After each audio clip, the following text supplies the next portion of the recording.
Good day and good evening sa mga listeners ng aming programa. Pakinggan po natin ang mixing story na ibabahagi muna namin sa inyo.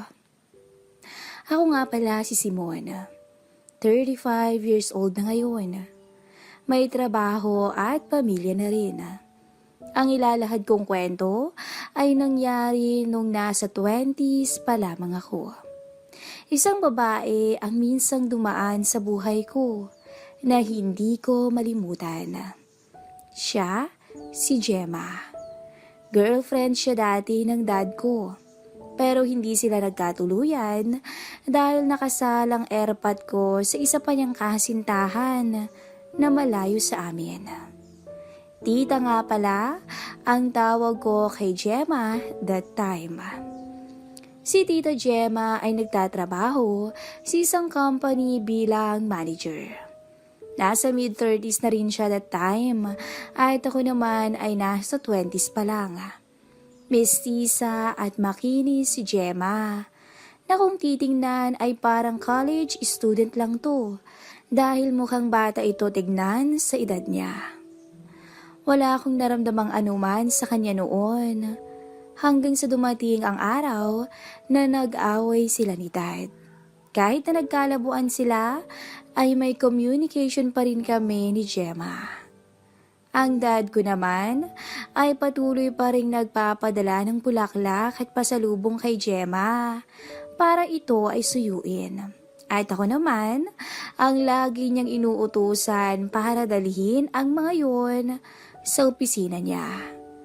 Minsan, lumalabas din kami ni Gemma, pero kasama ko pa noon ang girlfriend ko. Hanggang isang araw, nag-aya si Tita Gemma na lumabas, pero kaming dalawa na lang dahil hindi nakasama ang girlfriend ko. Dito nagsimula ang pangyayaring hindi ko inaasahan. Naghahanda na ako para makipagkita kay Gemma nang tumunog ang cellphone ko. Medyo malilate ako. Order ka na ng maiinom mo habang hinihintay mo ko. Text ni Tita Gemma sa akin. Okay po, ingat kayo reply ko naman. Dumating ako sa resto bar na napag-usapan namin. Umorder na ako ng beer. Hindi naman ako hard drinker, kaya San Mig Light lang ang iniinom ko. Napangalahati ko na ang iniinom ko nang dumating si Gemma. Paglapit niya sa akin, ay bumeso siya at nagising ang diwa ko sa nakita ko. First time ko siyang makita na naka-leggings, na talaga namang humulma ang balingkinitang katawan niya. Nakabinek na t-shirt din siya noon, kaya't konting yuko lang ay magandang tanawin na ang iyong matatanaw. Oh, para ka nakakita ng bulto. Ang sabi niya sa akin. Ang hot mo po kasi ngayon. Nabigla ako sa sinabi ko. Buti na lamang at nakita ko siyang humiti. Talaga ba? Bakit pinagpalit na yata ako ng papa mo sa matabang kwago? Sabay tawa niya. Nagkatawanan na lang kami. Order mo rin ako ng Sanmig. Utos niya sa akin. Ha? Iinom kayo? Tanong ko. Ngayon lang naman. Para maiba naman. Okay, sige. Anong gusto mong pulutan, tita? Tanong ko. Bahala ka na.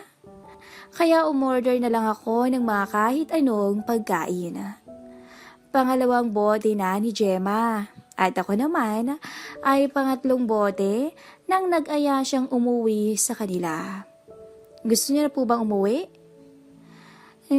Sa bahay na lang siguro natin to ituloy. Bili na lang tayo ng beer at take out na lang tayo ng pagkain. Maingay na dito Watch na lang tayo ng movie habang umiinom. Ang sabi niya. Hindi kaya tayo makaistorbo sa inyo? Tanong ko naman. Out of town ang mga kasama ko sa bahay, kaya pwede ka na rin matulog doon. Bigla akong ginanahan sa sinabi ni Tita Gemma. Naisip ko lang kung anong pwedeng mangyari sa amin. Lalo't kami lang dalawa doon at nakainom pa. Dumating na nga kami sa bahay nila, mga 11 p.m. Niready niya na ang pulutan. Ako naman ay nagbukas ng 2 bote at inilagay ang iba sa ref para hindi mawala ang lamig. Sandali lang, Simona. Magbibihis lang ako. Feel at home, okay? Sige po, no worries, sagot ko. Habang tinitingnan ko ang pwede naming panoorin, biglang lumabas si Gemma na nakashort lang ng maiksing-maiksi at white t-shirt na manipis. Napalunok ako bigla sa mga naaninag ko. Sigurado kong hindi na siya nagsuot pa ng pang-ilalim. Natulala ka na naman. Ang hot talaga at ang ganda pa. Parang nasa 20s lang si Gemma sa itsura niya.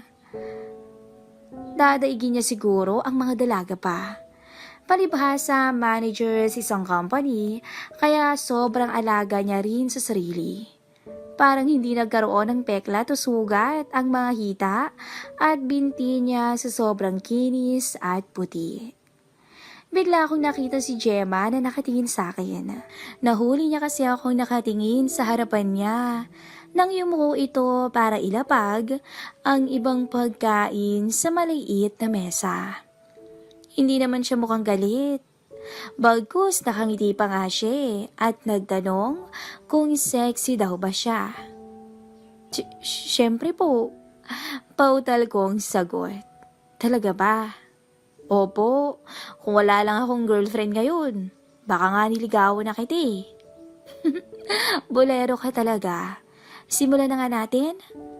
May nagustuhan ka na bang panoorin? Kayo na lang po yung pumili.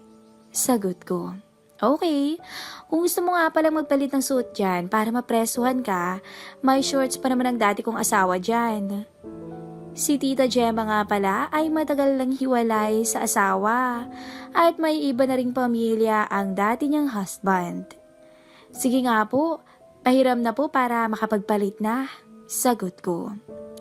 Habang ako ay nagpapalit at naka-boxer short na lang, ay biglang sumulyap si Gemma sa pinto at tinanong kung kasya yung shorts na binigay niya. Pero bigla siyang napalingon sa nakabukol sa boxer shorts ko. Ang tagal niyang nakatingin doon, kaya ang ginawa ko ay humarap pa ako lalo sa kanya. Nang patay mali siya, tsaka ako isinuot ang shorts na ipinahiram niya. Napakagadlabi si Tita Gemma ng palihim. Pero nakita ko yun, hanggang sa bigla siyang nag-aya sa sala upang ituloy na ang inuman namin.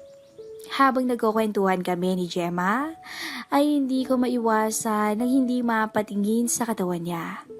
At ganun din siya sa akin. Magkatabi lang kasi kami sa sofa, pero hindi magkadikit. Simon, ilang taon na kayo ng girlfriend mo? Tanong niya. 3 years na rin pong mahigit. Bakit po? Tanong ko. Buti hindi nabubuntis yung nobya mo. Nagulat ako sa tanong niya, pero hindi ako nagpahalata. Marunong po kasing nobya ko, tsaka gumagamit po kami ng before and after. Naku, yan ang hindi namin nagawa dahil masyadong mahilig ang ex-husband ko. Kaya yun, nagkaanak agad kami kahit hindi pa kami kasal noon. Si dad po, may nangyari na sa inyo? Tanong ko. Munti ka na, pero tumanggi ako eh. Gusto ko kasing mapawalang visa muna yung dati kong kasal, bago ko ibigay sa kanya ang gusto niya. Yan din ang dahilan kung bakit kami nag-away ngayon. Hay, ang laki ng sinayang ni dad kung papakawalan ka niya, ang sabi ko. Bakit naman? Tanong niya. Medyo may tama na rin si Gemma, kaya itinuloy ko na ang kapilihan ko dahil baka sakaling bumigay siya. Naku, kung makikita lang ni Dad yung nasa harapan ko ngayon, sigurado may inggit yun. Bakit? Ano bang nasa harapan mo? Sabay ngiti ni Gemma. Isang nakakaakit na dalaga. Sagot ko naman. Bolero, marami ka na sigurong natikman sa pambobola mo, no? Nagsasabi lang po ako ng totoo. Kung pwede nga lang maging girlfriend ko kayo, edi nilagawan ko na kayo. Bakit? Pwede mo naman akong maging girlfriend eh. Gusto mo ba? Malambing niyang tanong. Gustong gusto, syempre. Sagot ko agad. O sige, pero sikreto na lang natin yan ha. Masyado na kasi akong madanda para sa'yo. Yes! Pwede bang pakis? Diretsahan kong tanong. Sa puntong yon ay hindi sumagot pa si Gemma. Tumitig lang siya sa akin. Tsaka unti-unti ito ang dumikit sa akin at malambing niya akong sinunggaban sa labi. Nanginginig pa nga ako nung oras na yun. Dahil hindi ako makapaniwala na mapapapayag ko siya sa nais ko. Naramdaman ko na yumakap na sa akin si Tita Gemma. Kaya yumakap na rin ako sa kanya.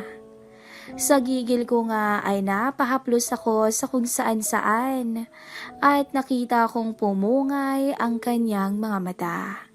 Pero bigla niya rin akong inawat nang tumaas ang kamay ko sa shorts niya. Tama na muna yan. Hanggang dyan lang muna. Sabay ngiti ni Gemma na nakatingin sa akin. Kahit gigil na ako nung oras na yon, ay pinilit kong kumalma. Baka mamaya mainis siya at baka wala pa akong mapala. Nagpatuloy ang inuman namin habang nanunood. Pero ngayon ay nakahawak na ako sa bewang niya. Okay ka lang ba? Bitin ba? Gusto mo bang ituloy? Biglang tanong niya sa akin. Pwede po ba? Tanong ko naman. Hindi ito sumagot at nagpatuloy lang sa panunood. Pupunta na sana ako sa banyo nang bigla niya akong hatakin at napaupo ulit ako sa sofa sabay sabing, "Help? Saan ka pupunta, baby? Ayaw mo ba dito? Bahala ka, baka magbago pa yung isip ko." Pagkarinig ko noon, ay naitula ko si Gemma ng dahan-dahan pahiga sa sofa. Hanggang sa hindi na namin namalayan, na unti-unti nang nagkalat ang mga suot namin sa sahig. Dinaig pa niya ang girlfriend ko, nang masilayan ko ang buong ganda ni Gemma. Mas hot pala pag mas matandang babae? Sa isip-isip ko. Hindi na nga kami nag-aksaya pa ng oras. Parehas kaming gigil na gigil sa isa't isa. Agad akong lumusong at walang sabi-sabing bigla na lang iniyakap ni Gemma ang dalawa niyang paa sa likuran ko. Tila ayaw niya akong pakawala ng mga sandaling yon. Maya-maya pa ay napakagat na lang si Gemma sa balikat ko nang maramdaman ang pag-iisa naming dalawa. Sa matagal na panahon, ay ngayon lang niya ulit ibinigay ang sarili niya sa isang lalaki. Halos mapasigaw siya noon at panayang banggit sa pangalan ko dahil sa tindi ng tinatamasa. Kita ko rin na napaluha ito sa sobrang kasiyahan ng oras na yon. Hanggang sa hingal na hingal kaming bumagsak pareho. Hindi ko inakalang papatol sa akin ang nobya ng airpot ko na isang manager na sexy na at napakaganda pa. Mas bata lang ang girlfriend ko, pero sa tingin ko, mas panalo si Tita Gemma. Sana mapagbigyan mo ko pag kailangan ko ulit baby. Malambing niyang sabi. Kahit kailan mo gusto, tita. Nandito ako palagi para sa'yo. Ang sagot ko sa kanya. Nangiti na lang si Gemma sa sagot ko. At simula noon ay nagpatuloy ang lihim na relasyon namin ni Gemma. Ilang ulit pang may namagitan sa amin. Kahit pa nagkaayos na sila ni Dad, pero kalaunan din ay naghiwalay. Sa ngayon, matagal na rin kaming walang komunikasyon ni Gemma. Simula nung makasal ako at magkaroon ng anak. Pero kahit ganon, ay masayang masaya ako sa alaalang yun na minsan ay nagbigay buhay sa aking pagkabata. Hanggang dito na lang po ang maiksing story ni Simon.